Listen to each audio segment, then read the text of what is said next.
Hey everyone, I'm Nathan, and today we're going to be drawing every Drawfee dog boy. If you're new here, this is the show where I take an archetype like Dog Boy, and I try to find every character that matches that description from Drawfee and put them in one illustration, but have it make sense by the end of it. And there's a good chance a lot of you are new here. So I really make two kinds of videos on my channel. Original art, where I go over my OCs and stories, and then fan content, which will be like from comics, my favorite cartoons, but more often than not, it's a Drawfee video. So this is a good chance for you to get to know the real bread and butter of the channel. And then also, I want to just say thank you, like genuinely. I've had such an outpouring of support and kindness. I really can't just stress enough how grateful I am for all of it. I mean, like, heck yeah, I had a lot of those books as a kid. They were rad as hell. It's nice for my brain to get a lot of dopamine for the recognition of my hard work, and even Jesus Christ thinks I'm doing a good job, and that's all I can ever hope for. So thank you again, I really mean it. I am going to be forever grateful for the difference this has made in my life, and with that being said, let's go ahead and jump into the video. So since we're doing dog boys, I really wanted to focus this on Sir Wilfrid of Doggington, and I really wanted to make this video intrinsically different from my Catboy video. In that one, I was like, okay, there are so many Catboys with so many different genres. I made only 2 Catboys in a realistic modern world, and I had all those other genres be posters on the wall. This one, I was like, nah, we're going to choose one flavor and we're going to convert everyone to match it. So everything is in a quasi-medieval state. There are a couple of anachronisms, but not enough to take you out of the piece, in my opinion. And also, I got a lot of ideas, like from Ian Andrews, who was like, the big bad of this should definitely be an evil wizard. And then when I compared that with my research of dog boys, I found this monstrosity, who is clearly a dog boy wizard who kills babies and puts them on his car as trophies. Very uncomfortable and demented, but it makes for a great villain. And then Alison Crawford had the idea of making Wilfrid gay for his friend, and he's like pining for him. But I chose not to go in the direction that it was illegal in Doggington for them to be together, because I liked the idea of Wilfrid coming home to his husband. It just kind of warmed my heart. And you know, I had to make him gay because Alison said so. I didn't choose to make him gay. It was Alison. I'm not curating the specific comment in order to fit my needs. It was Alison. So here's what's happening. Sir Wilfrid has returned to Doggington after years of searching, only to realize the ball never left the prince's hand. He has returned for revenge. Only it's not revenge against the prince, but the wizard, who, using mind control, hypnotized the prince in order to pretend to throw the ball. So now we have Wilfrid storming into the throne room in order to interrupt the wizard's evil dark rituals, and he has to fight a hypnotized Knights of the Hound table. Oh my gosh. So this is everything you need for a great plot, because we have our big stakes, which is like Wilfrid has to save the entire kingdom. But then here's a little story tip for you. It's never good enough to just have big stakes. You also need to have personal stakes. So not only is he having to save the whole kingdom, but obviously his husband is in danger. And I chose to make his husband Doggy Daddy, who is an attorney at law. He is the perfect candidate for husbandry because 1, he's hot, and 2, he has a daughter who is in danger clearly because there's a wizard who is known to hate children and put them on his car or chariot or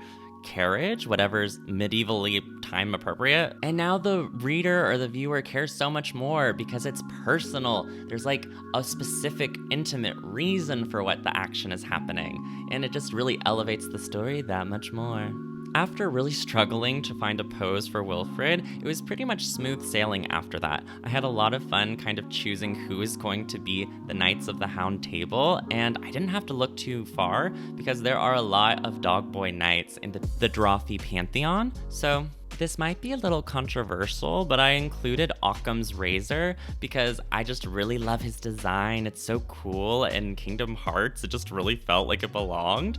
But he's not technically a dog boy, but you have to admit he is dog boy coded. Like when I first saw him drawn, I thought those dangly hair bits were ears. So in my heart, he's a dog boy, and I included him here because I wanted him pointing his sword at Wilfrid. You'll also notice in the background this levitating river I'm drawing. That is just comprised of all the subjects of Doggington who are about to be ritualistically sacrificed by this wizard. If that sounds familiar, it's because it's the plot of Full Metal Alchemist.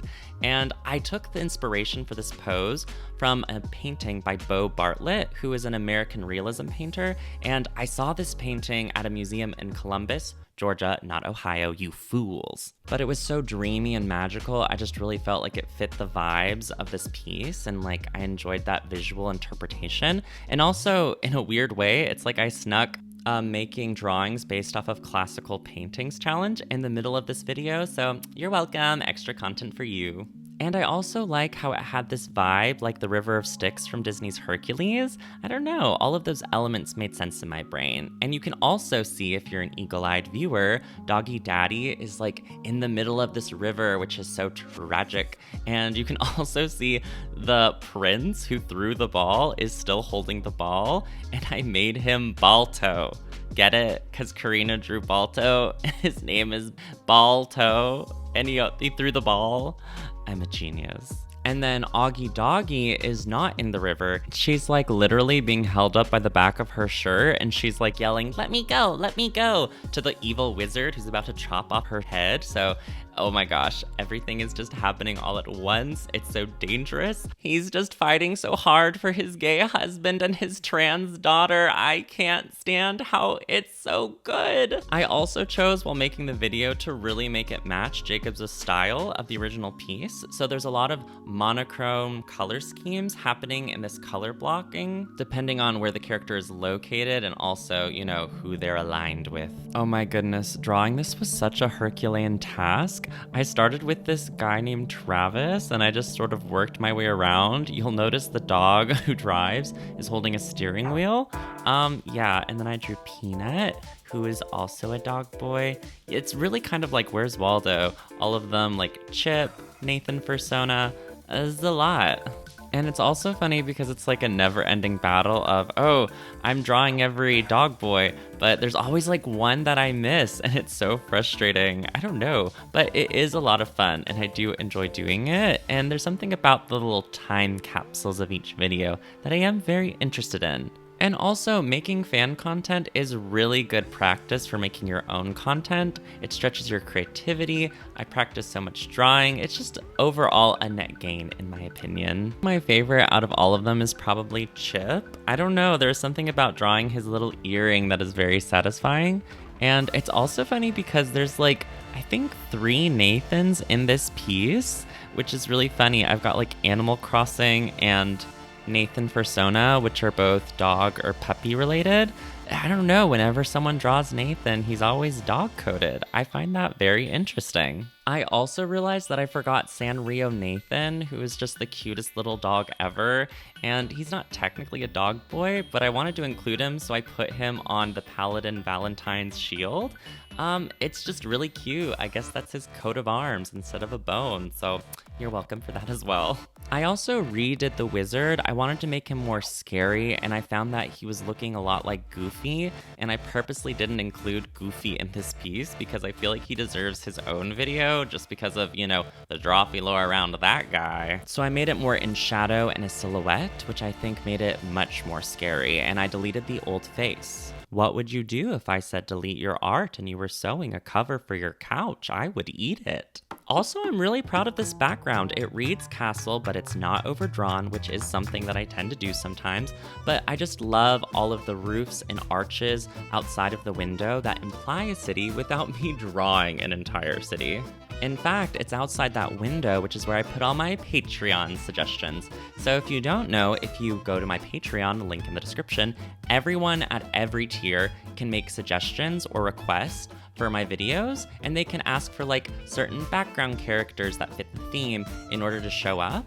I can't always do every suggestion, but I try to do as many as I can, and it is a lot of fun. And this is a good example of how those contributions actually elevate the piece. Like, this window was okay, but as soon as I add all of those characters, it really enhanced the story, if you can believe it, because a lot of people wanted like Karina's Neopets and the werewolf from Monster Camp. There's also a very tiny Mr. Peanut Butter. And one person suggested the long corgi in the Drawfee video where they try to make the perfect pet, which isn't technically a dog boy. However, it was perfect because I was like, oh, that could be like a dragon. And so this is the contribution to the story as well. I like to imagine that all these fine folks are the people that Sir Wilfrid met when he left on his quest. And so it's like the Wizard of Oz. This is his found family that he met along the way. And they're returning in order to save the city and all that stuff. But they're doing it together, which adds a lot of heart. And it also just adds these other levels of danger. Like, did the wizard summon that dragon? Is the dragon on their side?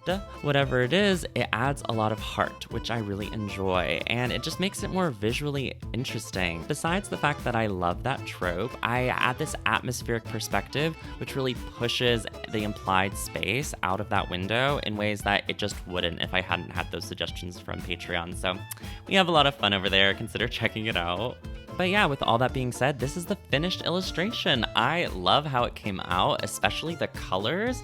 I think this is so great and cool. I just can't get over it. It makes me very happy. And I would love to see like a fan fiction of this. It's just so intricate and crazy. Let me know in the comments down below who your favorite dog boy is, or just your favorite element of the piece. And then also tell me in the comments, I don't know, what kind of videos do you want to see? There's a lot of new people here.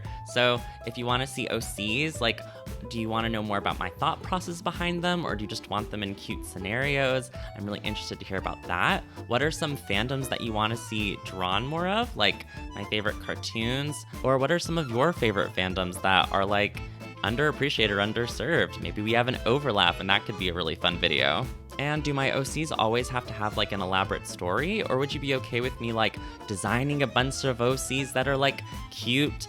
I turn chess pieces into cute girls like Lavender Town. I don't know. Tell me what you think. Brainstorm. You guys are so smart. I believe in you. And now there's only one thing left to do, which is the end credits. Special thanks to Axilius the Great, Blurryface EXE, Blauwu, K Clark, Christopher, Dabadoodoo, MOE, Game of Catan on IG, Grey Gay Mothman, Gay Jairus, J Johar, Melon, Mild Mothman, Native Runner, Orion Amastasia, Pinecone, Poopy Tom, Prance, Red Ward, Rin, Scorching Ray, Sir Camelot, Smalls the Sax Jammer, Shenanigans, Thumper Daytime, Tortilla Chip, Tarthalinor, Tuesdays Anyways, Tundra Katie Beans, and Tuppence Pies. My name is Nathan. I upload every Saturday, and I'll see you soon. Bye!